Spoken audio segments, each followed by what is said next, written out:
Hi, I'm Jeff Ray, your host for Economic Outlook. Welcome to our show. We hope you make plans each week to join us as we discuss the region's most important economic development initiatives. Solar technology uses specialized panels to harness the power of the sun to create electricity. It is the most abundant of the renewable energy sources. Even in the Midwest, where we're known for the cloudier days, solar energy has its merits. We're diving deeper into solar this week, coming up on Economic Outlook.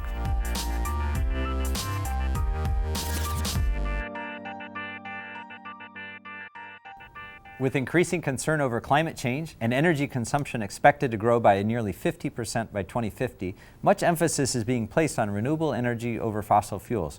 In our region, a number of solar projects have captured our attention. Today, we plan to dive deeper into the future of solar in our region and across the country with TJ Kanczewski, the founder of Innovative Solar, and Barbara Dale, the City of South Bend Office of Sustainability. Guys, welcome. Thanks for being here today. Thank you. Thanks. So just to start a little bit, TJ, for somebody who's not familiar, just to help frame, your backgrounds or expertise, tell us a little bit about Innovative Solar and what you're doing there. Sure. Well, Innovative got started a little over 15 years ago. So the company's been based in South Bend.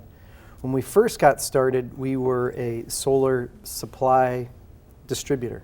So meaning that we would buy solar panels, inverters, the electrical components, and then sell to companies who are doing installations.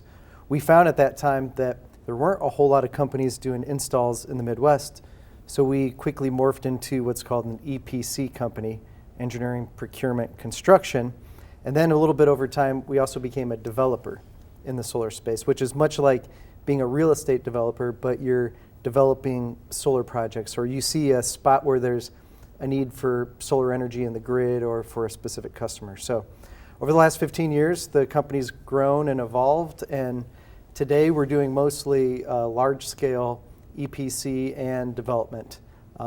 We've worked all across the country, but over the last 3 years, we've been able to do a lot more work closer to home. So even now, we've got some great projects that are right in our backyard. Great. We'll talk a little bit more about those. So, Barbara, let's come your way a little bit. So, somebody not familiar with the Office of Sustainability, talk to us a little bit about the function it does for the City of South Bend. Sure. So the mission of the Office of Sustainability is to mobilize the community to address the climate emergency. And we do that through a number of different ways, including illuminating climate solutions, collaborating with community groups, and designing, developing, and delivering climate solutions ourselves.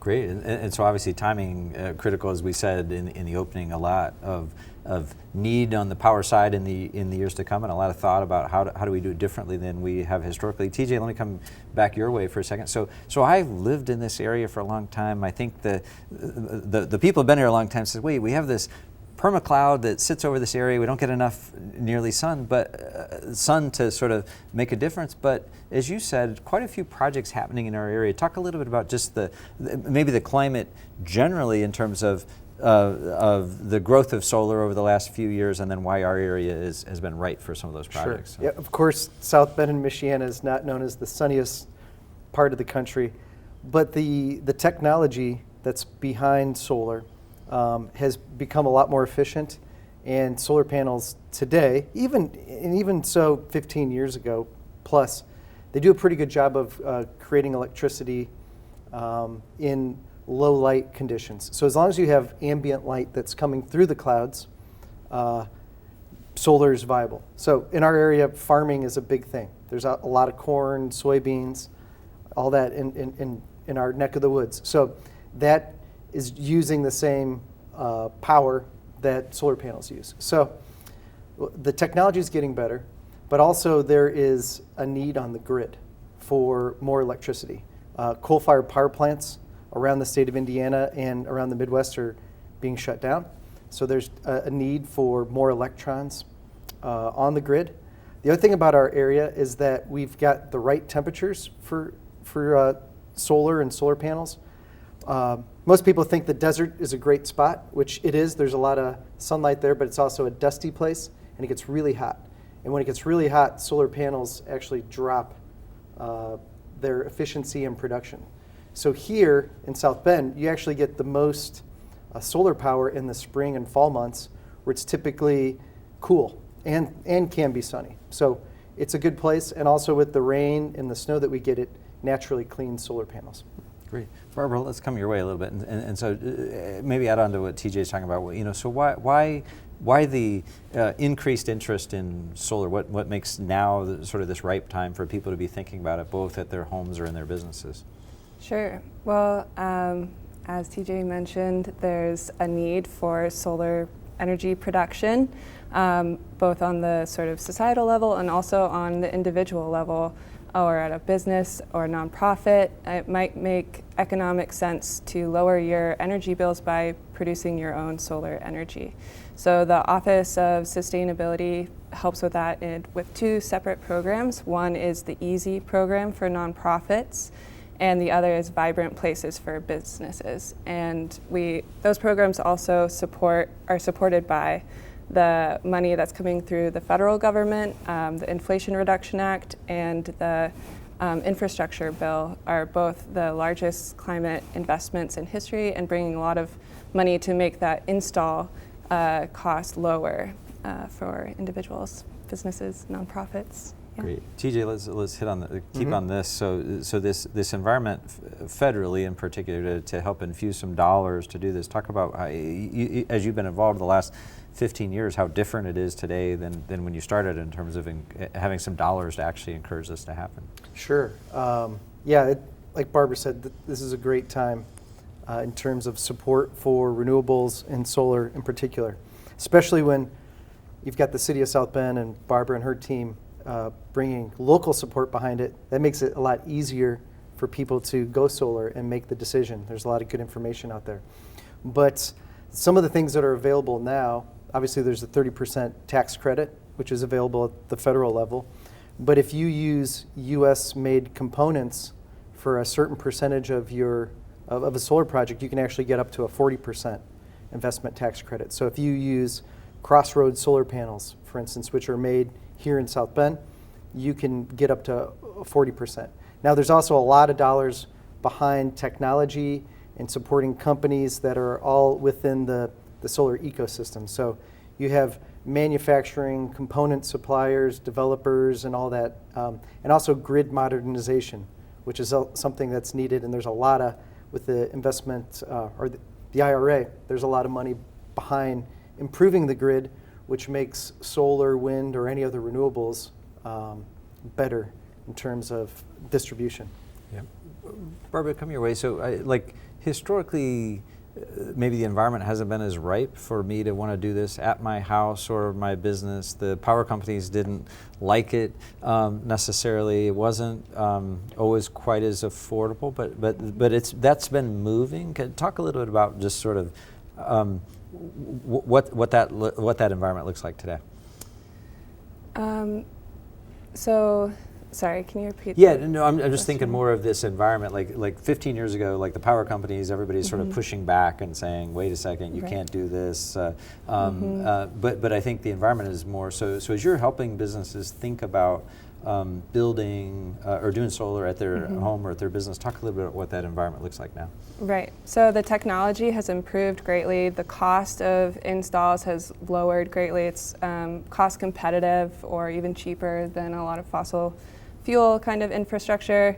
And there are more and more people that know how to do this, groups like TJ's that are available to help businesses and nonprofits and individuals install. So there's a lot of more know-how, better technology, and then, the sort of moment where we're finally recognizing that climate change is a big deal, and we need to produce more clean energy to do it. And the city offers these programs to sort of demystify the process, and we're always available for folks to come to help sort of, just figure out the process. Yeah.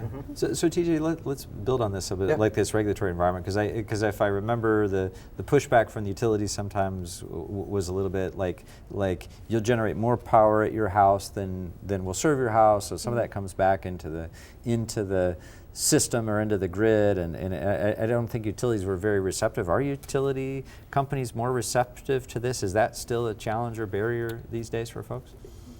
Some are more receptive. It's definitely still a challenge. Yeah. One of the interesting things in terms of like the energy market in the United States, Like if you break it down, there's like 250 different markets.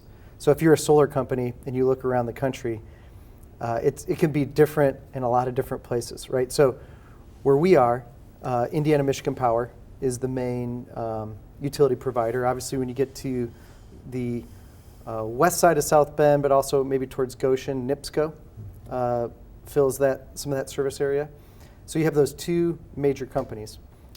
Indiana Michigan Power, for instance, is a subset of AEP, right? And so AEP has some of their corporate initiatives. Indiana Michigan Power usually follows those, but they have some of their own as well. But it's also different if you live in Indiana or Michigan. So there's different rules that apply. And those rules are put in place by the regulatory commissions. So there have been, I would say, there's been a pushback in both Indiana and Michigan by the major utilities to say, hey, we are the major suppliers of power onto the grid. So if people are going to overproduce, well, we have the infrastructure that they're using when they overproduce, so we should only pay a wholesale rate. So there's some things that changed in the last couple of years in Indiana and Michigan.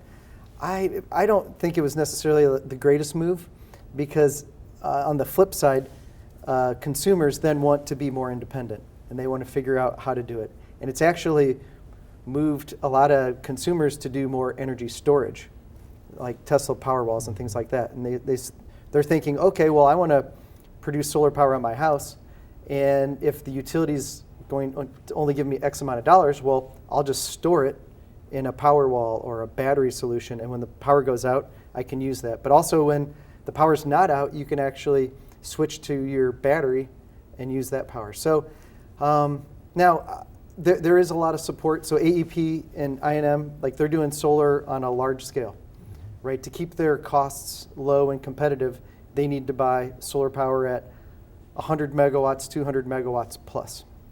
So it's I know that was like a long-winded answer, No, but it's there is support. It's still competitive. Yeah. Yeah. Yeah, Barbara, thoughts on that? Yeah, so previously you might have wanted to overproduce solar because you could get money back, so it made it financially viable. That was sort of a bonus of installing solar on your home, as you get that money back. And now with the wholesale rate, you don't get as much back. So really the tactic just changes where you say, okay, I need to right size this solar installation for just my building. So, and that can still be cost effective, especially with the upfront costs being lowered through the federal grants, city grants, and things like that. Mm-hmm. And there are utilities like in other parts of the country that have more of a friendlier program where they really want to like partner with their customers to put solar on their homes or their businesses. So there are definitely more forward ways of doing it than we have in our area. However, I have seen things change dramatically in the last 15 years. So, hats off to our local utilities for that. Great, guys. We're going to take a quick break here in the studio. We're going to go out to the field. George Lepiniotis, my co-host, is out to further explore the solar story. George, let me toss it to you. Thanks, Jeff. I'm on the near northwest side of downtown South Bend. I'm joined by Kathy Schuth, Executive Director for the neighborhood over here, the neighborhood organization, I'm sorry, for better clarity. Tell me a little bit, Kathy, about your day job. What is it that you do over here on the northwest side? We're pleased to talk to you. I'm Executive Director of an organization that has been serving the near northwest neighborhood for almost 50 years now. I've been here for 8 of those years as Executive Director, but about 20 of those years as a neighbor.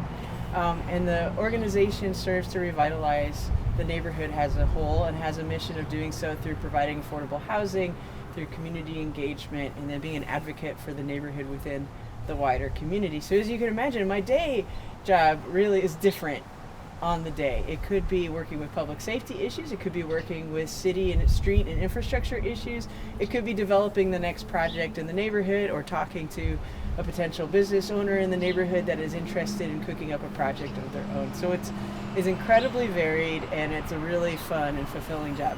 So right behind us is the community center. Yes. Right? Is that where you spend most of your days? Yes, in this building. And this building, we'll get to kind of the solar panels on the roof later, but this building has a lot of function in this community.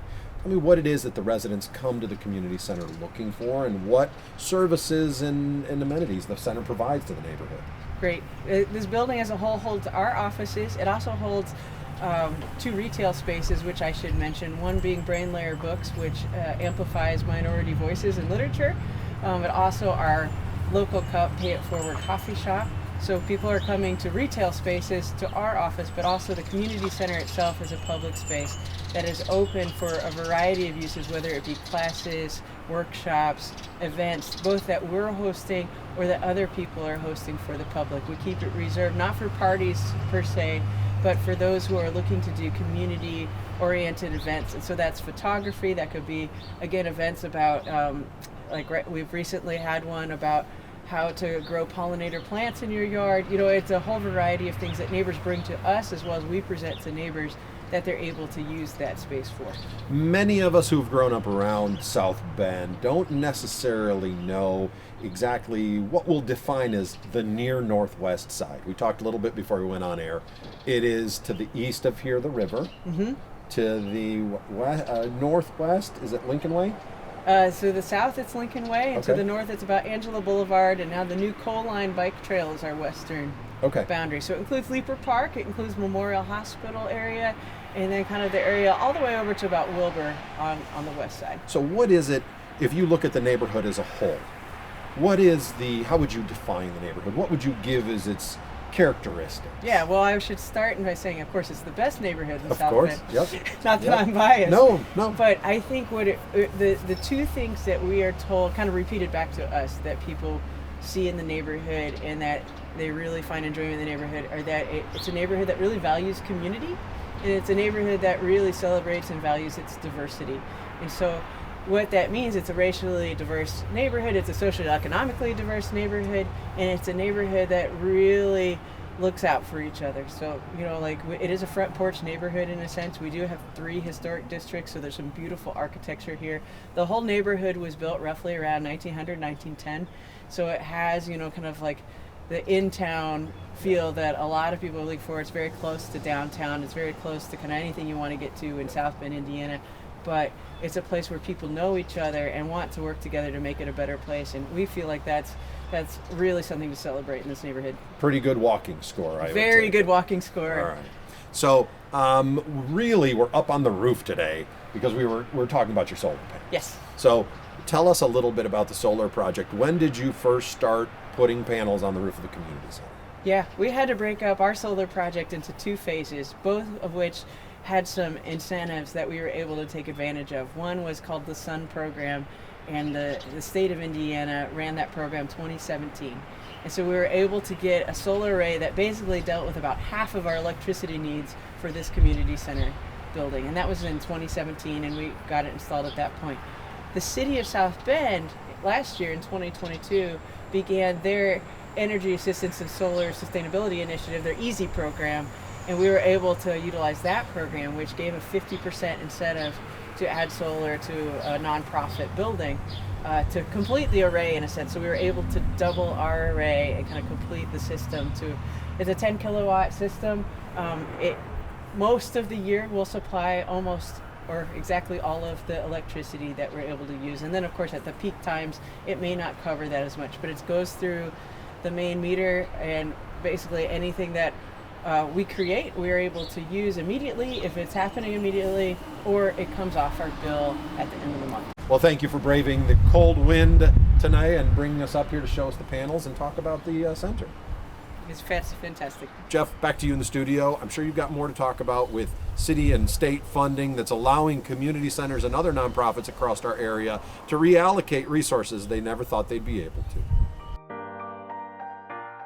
George, thank you. Appreciate it. Always good to hear from you out there. Barbara, let's come back your way. So let's just talk a little bit of, I'm a homeowner. I don't know much about whether this is the right for me, not right for me, whether I can afford it, not afford it. Give us some, maybe some of the advice that you're going to give somebody as they're coming into your office. How do they even get started in this process? Mm-hmm. Well, we have a partner, a nonprofit partner called Solar United Neighbors, SUN, and they facilitate sort of co-ops that help homeowners and individuals kind of connect to figure out whether this is right for them or not. So I would direct them towards SUN, and then also to think about how much energy demand your house has, and the right size of your solar panel. Like we said earlier, you don't want to overproduce necessarily that much at this point. And there's a 311 page actually on the City of South Bend website that goes through a little bit of the details in the permitting process, the nitty-gritty, things like that. So definitely visit the 311 page. Great. So let's talk a little bit. So there's this is a hot thing. People are excited about it. They're trying to learn. There's a lot of people probably offering to do this. So there's probably one or two that maybe to stay away from too. Talk a little bit about just sort of the predatory piece of this and how to keep people away from getting mixed up in that. Right. So you want to make sure that you're asking a qualified vendor. So there are people who will come to your door and give you a deal that seems too good to be true, and it probably is. So make sure that you're checking that name. And TJ, I think you might know more about how to do that. Yeah. So I'm involved in a new venture called K2 Power Solutions, which is focused on residential and commercial solar in the area. And one of the things that's definitely happened across the country is there are predatory companies. It's kind of a snake oil sales pitch where they'll say, like, we'll pay you so much money to put solar panels on your house. Now, there are some places in the United States where that can happen, like where you've got the right infrastructure and things like that, where a company, because this is what happens, a company is going to invest and own a solar array on top of your roof. The best way to do it is if you can own it yourself. You're going to get all the benefits and kind of maintain control over your array. So first off, if you've got the cash available or money available, or if you want to go to your local bank to get a loan, to do the project kind of like a home improvement type loan, that's really the way to do it. And in our area, it doesn't work for a company to come in and pay you X amount of dollars to put it on your house. So there's a lot of people in our area have kind of been burned and maybe have a bad taste in their mouth because they have gotten this approach. And a lot of times it's like they'll be on Facebook and they'll say, get paid money to put solar on your house. And so that's how it happens. So yeah, we have to keep a good name for solar in our area. That's right, yeah. So TJ, let me talk for a second. So in our last 3 minutes or so here, talk a little bit about, like, so it's right for some people, it maybe works on their business or works at their home. It doesn't for others, but the power companies, like you say, are building more. I think there's even some tax credits for some of that. Talk about, how much homeowners should be thinking about this versus how much the power companies even thinking about this so that what the energy they're giving you is cleaner. Sure. Well, when I talk to people, including my wife, it's our energy costs just continue to go up in our area. Yeah. And I just think that's just the nature of business and inflation, and it's not necessarily the power company's fault, it's just things are more expensive. So, but solar prices are coming down, the cost to install it on your house comes down, so the economics are a lot better. So anybody can really take a look at seeing if solar works for them. If they've got a good roof that gets good sunlight, you kind of look at that, the number and the cost versus what you're currently paying for electricity. And on a larger scale, utilities are looking at it because developers can put together a big solar project and offer the utilities very competitive rates for electricity. So you've got that happening on the utility side. I would say also on the residential side, there's a push to be independent. Like there's a need and a want to be independent, much in the same way that a lot of things consumers purchase now. So that independence is a big part of it as well. And when the grid fails, if you have a solar panel and a battery, your lights will stay on. So it's an element of resilience, especially as climate changes and we get more disasters. This can really help individuals and businesses and everybody prepare. Absolutely. So in the last minute or so, talk a little bit about just how receptive the community's been. Sustainability's been doing this how long, and how many people are taking advantage of this? Yeah, so there was a big push last year before the end of net metering, and we saw like a 200% increase in how many solar panels were installed in the city of South Bend. Now that the state legislature has changed those rules, there's less individual homeowners, but with our EASY program and Vibrant Places, Last year we did 7 solar projects with nonprofits, and those nonprofits get to directly reinvest the money that they would have spent on energy into the community and serving their constituents. So that's been really wonderful to be a part of, and it's been really well received. And Vibrant Places is open now, so this is for businesses, and there's a lot of Solar 101 webinars that we're offering and continue to offer for any interested business to attend and see if it makes sense for you. So where does a homeowner find that information? That would be southbendin.gov/sustainability is maybe a homepage, and Yep. then for Vibrant Places for businesses, it's southbendin.gov/vibrantplaces. Great. All right. We've got Barbara Dale. She is with the City of South Bend Office of Sustainability, and TJ Kanchuzeski, Nice. who is with Innovatus Solar. Guys, thank you for joining us. Appreciate the chance to learn more about solar, and we'll look forward to having you back for some updates in the future. Great, thanks. That's it for our show today. On behalf of the entire team here at WNIT, thank you for watching or for listening to our podcast. To watch this episode again or any of our past episodes, you can find Economic Outlook at WNIT.org or find our podcast on most major podcast platforms. We also encourage you to like us on Facebook or follow us on Twitter. I'm Jeff Ray. I'll see you next time.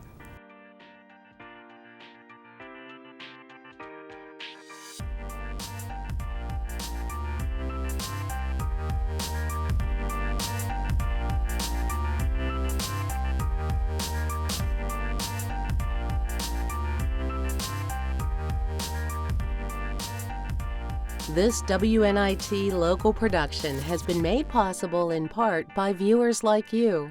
Thank you.